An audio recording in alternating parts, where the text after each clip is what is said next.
आज मैं आपके साथ चना दाल से बनने वाली तो बहुत मज़ेदार सी रेसिपी शेयर करने वाली हूँ। उम्मीद करती हूँ आपको बहुत पसंद आएगी। इसके लिए मैंने रात में आधा कप चना भिगो दिया था।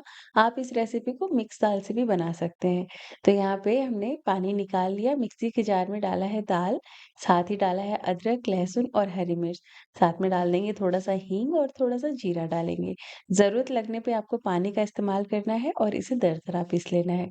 बहुत ज़्यादा पानी का इस्तेमाल आपको नहीं करना है। तो कुछ देखिए इस तरीके का टेक्सचर आपको मिलेगा। जब हाथों पे ऐसे टच करेंगे तो ये काफ़ी दरदरा रहेगा। तो बस ऐसा-सा ही मिक्स हमें तैयार करना है और अब एक कढ़ाई में सबसे पहले हम पानी डाल देंगे और इसे उबलने के लिए छोड़ देंगे। ये दोनों रेसिपी बहुत ही कमाल की हैं, बहुत टेस्टी हैं, साथ ही साथ हेल्दी भी हैं क्योंकि इसे हम चना दाल से बना रहे हैं और चना दाल में बहुत सारा प्रोटीन भी होता है। तो बस ये जो दाल है ना, उसे हमने एक बर्तन में निकाला और स्वाद के अनुसार इसमें नमक डाल के अच्छे से मिला लिया। क्योंकि ऑलरेडी सारे मसाले हमने इसमें डाले थे, तो बहुत ज़्यादा फ्लेवर की ज़रूरत नहीं है। और इसकी छोटी-छोटी सी वड़ियाँ एक जाली वाले थाली पे हम बना लेंगे। और थाली को इस्तेमाल करने से पहले मैंने हल्का-सा तेल से ग्रीस कर लिया था और आप चाहें तो बटर पेपर का इस्तेमाल कर सकते हैं। ये जो थाली है ना, वो अच्छे से एडजस्ट हो गई है कढ़ाई में, मतलब तले में टच नहीं हो रही है। लेकिन आपकी थाली अगर तले में टच हो ना, तो एक छोटी-सी कटोरी या फिर स्टैंड रख लीजिए और 5 से 7 मिनट तक इसे हम स्टीम करेंगे लो टू मीडियम फ्लेम पर। और बहुत ही अच्छे से ये स्टीम हो जाती है। ये देखिए इसका कलर चेंज हो गया है। किसी भी चाकू या टूथपिक से आप इसे चेक भी कर सकते हैं और जब आप हाथ से इस तरीके से चेक करेंगे ना, बिल्कुल भी ये आपके हाथों पे लगेंगी नहीं। और इसे एक साइड हम ठंडा होने के लिए रखेंगे। जब ये ठंडा हो जाएगा अच्छे तरीके से, उसके बाद इसे हम निकालेंगे। तो थाली में ये बिल्कुल भी चिपकेगा नहीं और अच्छी तरीके से निकल जाएगा।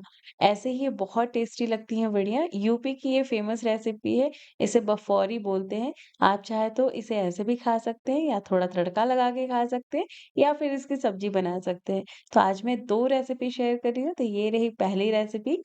तो इसके लिए सबसे पहले पैन में डालेंगे आधी चम्मच तेल या आधे चम्मच से थोड़ा-सा और कम तेल डाल सकते हैं। जैसे ही तेल गरम हो जाएगा, थोड़ा-सा आप राई डालिए और इसे अच्छी तरीके से पका लीजिए। अगर राई कच्ची रह जाएगी ना, तो टेस्ट बहुत खराब आता है, कड़वा आता है।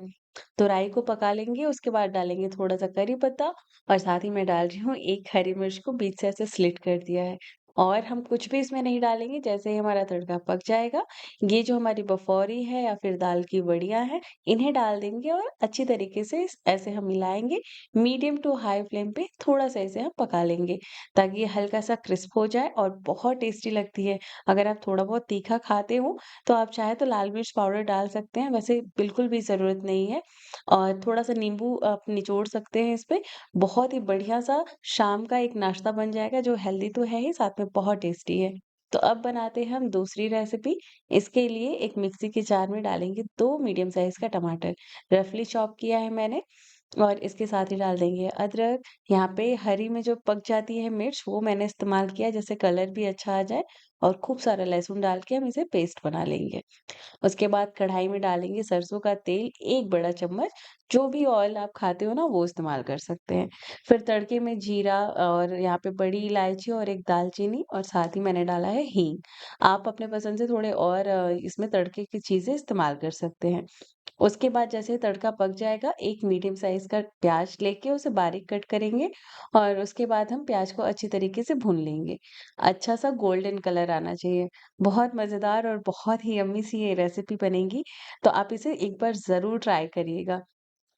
मोस्ट ऑफ द टाइम क्या होता है कि घर में सब्जियाँ नहीं होती हैं और सोचना भी पड़ता है, तो ये बहुत मज़ेदार सी रेसिपी है।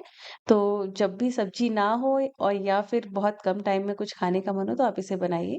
यहाँ पे जैसे ही प्याज़ भुन गया, तो मैंने बेसिक से मसाले डाले, जैसे हल्दी डाला है, लाल मिर्च पाउडर, थोड़ा-सा काश्मीरी लाल मिर्च पाउडर डाला है और थोड़ा-सा मैंने डाला है गरम मसाला।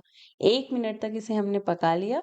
उसके बाद जो प्यूरी बना के रखी थी, वो डाला, साथ में डाल दिया है टेस्ट के अनुसार नमक। और आप ध्यान रखिएगा कि वड़ियों में भी नमक है। खंगाल के डाला था पानी, मिक्स करके 3 से 4 मिनट तक इन मसालों को हम पका लेंगे। जैसे ही इसमें से तेल सेपरेट हो जाएगा, जो टमाटर है, ये सब चीज़ें थोड़ी-सी पक जाएगी, तो वड़ियों में से 1 चम्मच जितना मैंने ये दाल जो पिसा हुआ था, वो रखा था, इसको डालेंगे और साथ में भुनेंगे। इससे सब्ज़ी का टेस्ट एनहांस होता है, साथ ही जो ग्रेवी होती है, वो थोड़ी थिक होती है। तो गाँव में बहुत सारे लोग टमाटर का इस्तेमाल नहीं करते थे, डायरेक्ट ऐसे ही इसे बनाते थे, लेकिन हम लोग यहाँ पे टमाटर का भी इस्तेमाल कर रहे हैं। और जैसे ही ये जो दाल का मिक्स जाता है ना, तले में बहुत जल्दी-जल्दी लगता है, तो आप ध्यान दीजिएगा कि लगातार चलाते हुए 5 से 7 मिनट तक इसे भून लेना है। तो हमारा मसाला अच्छे से भुन गया, अब हम इसमें पानी डाल देंगे।